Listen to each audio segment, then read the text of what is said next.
itu matahari bersinar cerah. Tunas-tunas rumput mulai tumbuh, menyeruak dari dalam tanah. Kehidupan baru dimulai, hijau, segar, dan penuh harapan. Rumput hijau tumbuh subur, berdepetan, dan menarik perhatian para herbivora di sekitarnya. Sekumpulan jangkrik datang pertama kali, memakan rumput muda yang ditemuinya.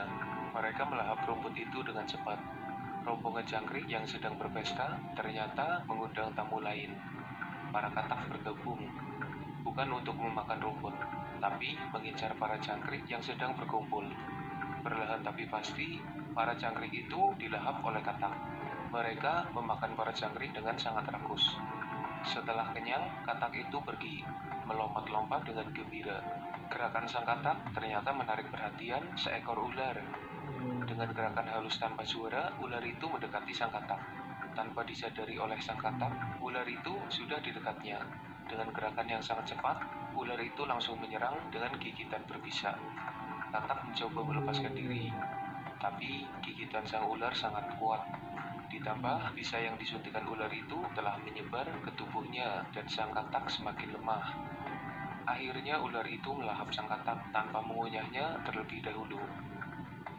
Selesai menelan katak itu, sang ular merasa kenyang. Ia merayap lambat menyusuri jalan.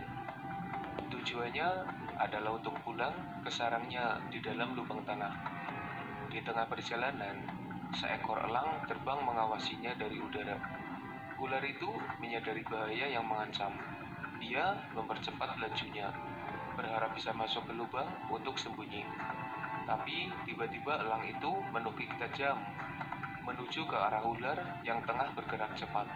Bak sambaran petir, elang itu menyerang dan mencengkeram tubuh ular menggunakan kakinya yang kuat. Sang ular mencoba menyelamatkan diri. Akhirnya ular itu menyerah dan sang elang menang. Dengan paruhnya yang tajam, sang elang memakan ular hasil tangkapannya. Elang itu melanjutkan hidupnya untuk beberapa waktu ke depan, hingga tiba saatnya ia mati, terbaring tak berdaya di tanah. Bangkai elang membusuk, mengundang para lalat. Mereka meletakkan telurnya di dalam bangkai elang.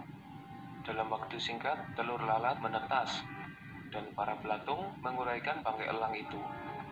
Dari sisa bangkai elang itu, tanah menjadi subur. Angin menebarkan benih, dan tunas-tunas rumput tumbuh, menyeruak dari dalam tanah. Kehidupan baru telah dimulai. Hidup terus berjalan. Ada yang tumbuh, ada yang makan, ada yang dimakan, ada yang mati, tapi itu bukan akhir. Ini adalah awal yang baru. Proses alamiah ini terus berputar tanpa henti demi keseimbangan alam.